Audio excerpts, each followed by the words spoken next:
Picture this. It is 1997 and one of the most iconic sci-fi fantasy films is hitting theaters, but at the time you don't know it's gonna be as iconic as it is. I am of course talking about the amazing The Fifth Element.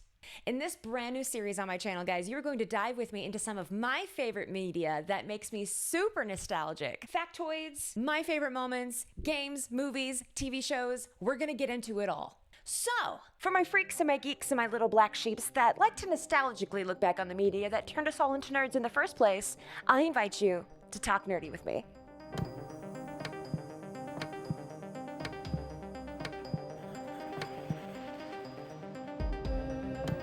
As I said, it's 1997. You're going to the cinema to see this movie called The Fifth Element for the first time ever, starring Bruce Willis, Mila Jovovich, and Gary Oldman, okay? Directed by Luke Benson. And you don't know what to expect when you go in, except from the trailers that you see, and that it's a sci-fi fantasy. Now imagine this. You are sitting there having the absolute time of your life, enjoying the silly, the cringe, the cheesy, the action combat, and you see people getting up and leaving the movie theater. What do you mean people would get up and leave the movie theater during this, okay? That's what happened. About 50% of the time, people were sitting there enjoying themselves, and the other 50% left the movie because they didn't understand what was going on. And looking back on it, how can you not? How can you not understand what's going on? It's a sci-fi fantasy. Action, comedy, romance.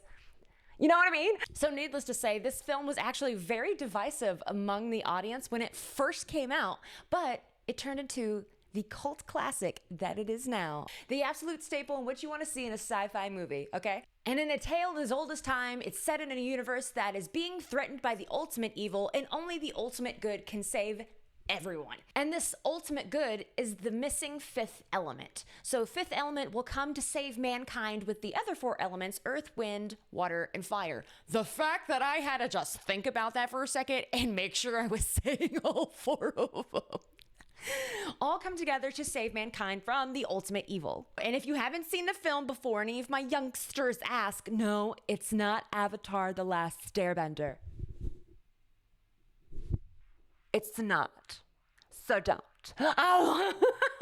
Crash landing, enter Mila Jovovich, okay? Who, by the way, was not originally wanted for this film. Actually, most of the cast, I think besides Gary Oldman, was not the original people that they wanted for this film. Mel Gibson was actually up for the lead of Corbin Dallas instead of Bruce Willis. 1 minute. Prince was actually supposed to be Ruby Rhod instead of Chris Tucker.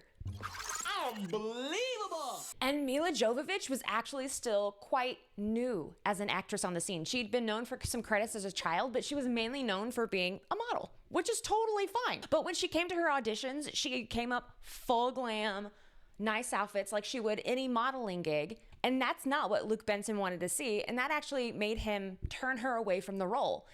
He'd seen hundreds of women audition for this part, and then it wasn't until a few weeks later that he ran into her out in public at a store, seeing her completely without makeup on. Then he was like, I want you for the part of Lilu, which how can we see anybody but Mila Jovovich be Lilu Dallas Multipass, okay? Lilu Dallas Multipass. Needless to say, no matter who was supposed to originally get these roles, it's hard to imagine anybody else playing them. When Bruce Willis was actually offered the job, he read it over and actually took it at a reduced pay, but with a percentage of the profits from the film, which, being that it turned out to be amazing, that was pretty good on his part. But Bruce tends to be the kind of actor that likes to take on movies because he enjoys them. Because he just enjoys doing his job and he enjoys the story. So he saw something in this script and he was like, I'm feeling you, okay? So the character Ruby Rhod was actually supposed to be done by Prince. So Prince ended up turning down the role of Ruby Rhod, I think due to some miscommunication on how eccentric he wanted the character to be played, how Luke Benson wanted the character to be played. However, Chris Tucker did an amazing job for the character. Now, I don't know if anybody else besides Gary Oldman was supposed to play or was wanted to play Zorg. who is the villain in this movie, okay? If you didn't know. They're not here. But strangely enough, Gary Oldman was one of the only actors from the whole film that didn't enjoy the film. How can you not enjoy The Fifth Element? Like, you were in it, bro. Legend. He didn't seem to have too many nice words. Not that he said anything really bad about the film, but not too many nice words to say about the film. It didn't seem to be his favorite role that he's played. Let's say at least that. It hasn't been his favorite role that he's played. Now, while there are many very iconic moments and scenes and lines from this film, okay, one of the probably most iconic scenes is the infamous blue I got my lamps on it. I'm sorry. I just wiped that off. The infamous blue diva scene. Now, this scene almost didn't exist due to an accident. Not that it wasn't filmed or that it was added later, due to an accident. So for all my youngsters out there, films weren't always recorded on digital camcorders and kept on hard drives and such. Now, whatever case was carrying the film for this particular sequence fell out. However it was being transported to the plane, fell out and then was promptly run over by a forklift. When they went back to the airport to claim their damaged goods, had all this film in a bin and had to get it and sort through it and figure out what was salvageable. Thankfully, there was obviously footage that was salvageable. Now, the actress that was the Blue Diva, not the singer, the actress that portrayed Blue Diva was actually Luke Benson's wife. The original actress that was supposed to be here dropped out last minute, and Luke kind of needed someone. So he called on his wifey to come and help portray the part. Now, I did not write down the name of the beautiful operatic singer that did this part because I was in fear I would absolutely butcher her name. So I will write it on the screen for you, okay? Now, while writing the Blue Diva song, if you will, I'm pretty sure the singer and the rest of the staff were like, there's no one humanly possible that can make these notes, that can do this. And now it's just beautiful. And now other people can do it, and it's amazing, and I love that. It does sound otherworldly and inhuman, which I feel like is what they were going for, since she is an alien after all. Okay, so I'm gonna give you guys a little bit of drama, a little bit of tea. Okay, a little bit of tea with this one. So his wife came and portrayed the Blue Diva. Yes. Well, during production of the movie, they ended up getting a divorce. But guess who he got closer to while he was on set with? Mila Jovovich. Lilu Dallas and the director, okay? In 1997 when the movie came out, him and Milu? Mila and Lilu.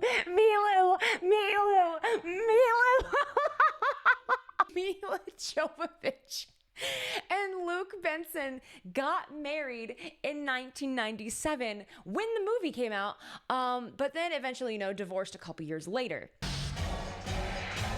So while there is CGI in this film, like the flying cars and the backgrounds and all that stuff, CGI still wasn't as prominent in movies as it is now because it was still fairly new, okay? It was still fairly new. So like a lot of things back then, a lot of this was done with practical magic, practical effects, okay? So as you can tell, a lot of the aliens, like masks and stuff, aren't the best masks probably you could use for aliens and such, but they get the job done, and I feel like they give a little bit of that silly flair, a little bit of that derpy flair that the kind of whole movie kind of had a little bit in the background, you know what I'm saying? So no matter how long Mila Jovovich practiced her martial arts skills, one of the things that they had to use practical effects for was her high kicks. That's a fake leg. That's a fake leg when she'd be kicking up in the air like that. That ain't Mila's leg. That's a fake leg. And then, like at the end of the operatic Blue Diva sequence, when they cut open her stomach to get out the stones that they need, okay? Yeah, practical effects right there. They're cutting into goo. Like, but I always feel like that is just something that a lot of movies miss these days. You know what I mean? When I do see practical effects being used, it makes me so happy. But like, I miss like Oh my God, no, I'm gonna go off on a tangent. I miss the practical effects. I miss the extra that you needed to build something to do things, extra things with, and not just use CGI all the time, okay? Oh, I was about to go down a rabbit hole, and we were about to talk about 5 different things, and we're not here for that. We're here for the Fifth Element right now, okay? I need you to focus. I need you to listen up. Another thing that is quite practical that we normally see from people such as Michael Bay are explosions, okay? And this is not a Michael Bay film. In 1997, at the time, Fifth Element was actually one of the only movies to have the largest indoor explosion. That whole fight sequence where stuff's blowing up, everything's on fire, that was real. That was all real. Like, practical effects. Now, one of the things the divine being is known for is speaking this ancient language. And yes, the language was made up, but it was made up to the point where Luke and Mila were actually able to talk to each other and have whole conversations using said language that they made up. While making it up, Mila could actually speak 4 languages fluently at the time, so it wasn't hard for her to pick up to begin with once they got the rhythm, which is why she sounds so good at making it sound so real.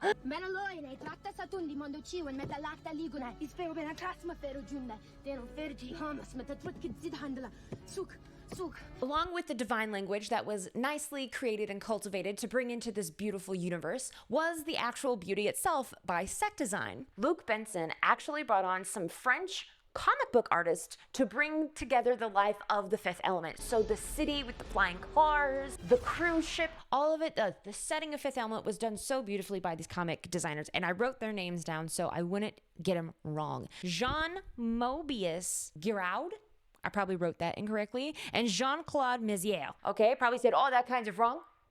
2 Jeans don't make a right. Okay. Somebody help me.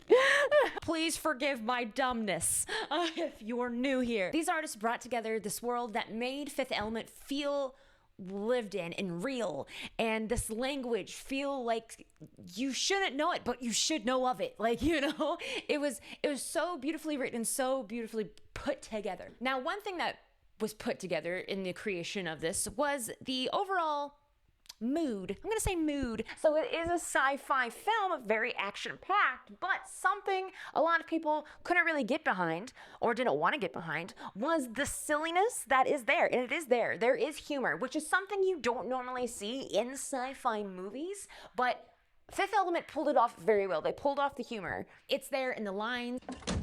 Yan. Good. It's there in some of the cheesiness, okay, between the cheesiness of like just how like the aliens look and how just they act, the people act. Some of it's like over exaggerated cheesiness.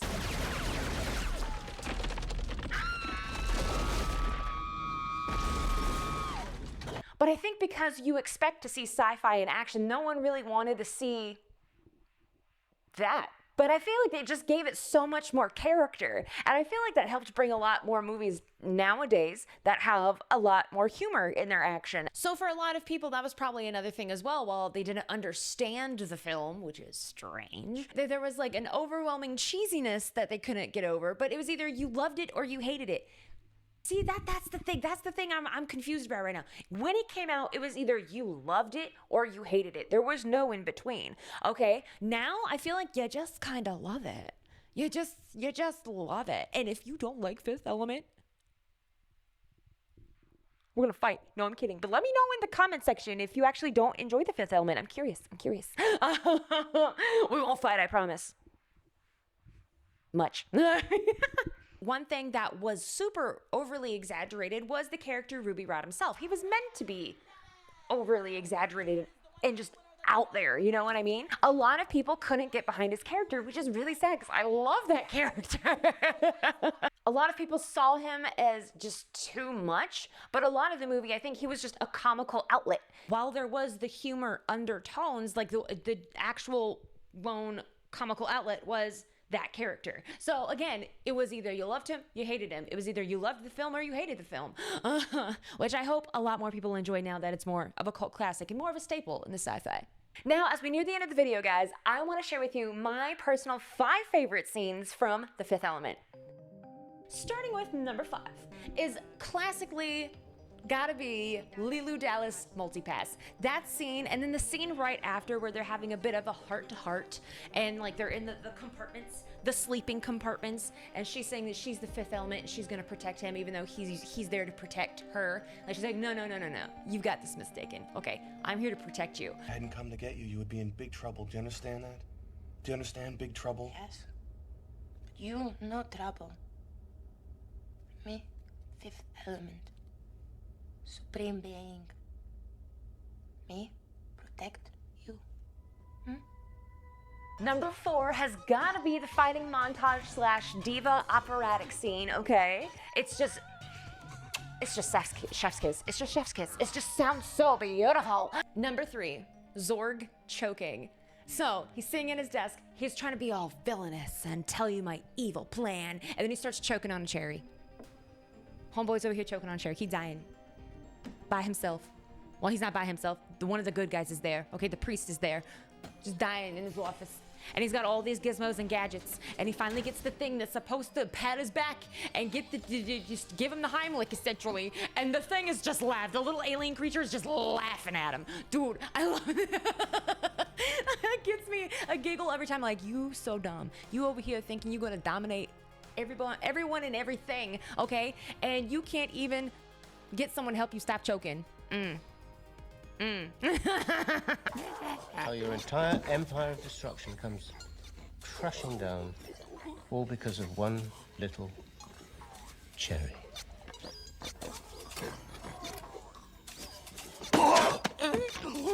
Number 2 for me has got to be the apartment sequence, where literally everyone Corbin has been in contact with is all somewhere in this tiny smushed apartment, okay? Lilu's like shoved in the elevator shower. Meanwhile, you've got like the army, marine, cop people shoved in the fridge, and then the father priest person, I'm gonna just keep saying father priest now, is wrapped up in the saran wrap in the bed. It's just so funny. It's just so funny to me. And my number 1 favorite scene from the whole movie has got to be the very beginning of the film in the taxi cab chasing sequence, okay? That anytime I think of the Fifth Element, I immediately think of that scene in the movie, okay? He's outrunning the cops in his flying taxi cab. Lilu's ping-panging around the back of the cab, not buckled in like a seatbelt. Wear your seatbelt, children. Wear your seatbelt. Okay. She's bebopping around the back there, like diving down. She's just like squished, like, oh God, I'm gonna die. Like, I love, every time I think of this film, I immediately think of that scene.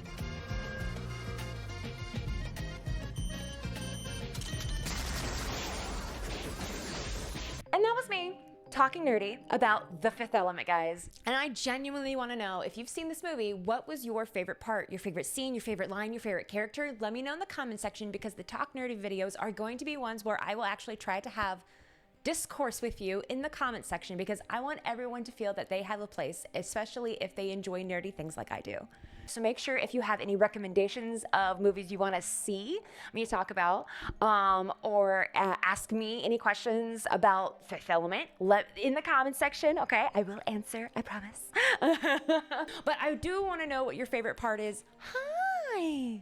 I have been blessed with a beautiful kitten. But again, it won't be just movies. It's gonna be any media that makes us feel nostalgic and makes us just love being a nerd. Movies, TV shows, video games. It's all gonna be in the Talk Nerdy With Me series. And you know, at some point, we'll even have reaction videos to some stuff that I haven't seen before, okay? All in the Talk Nerdy With Me universe. Thank you so much for listening to me nerd out about The Fifth Element, guys. And I will see y'all next time. Bye, nerds!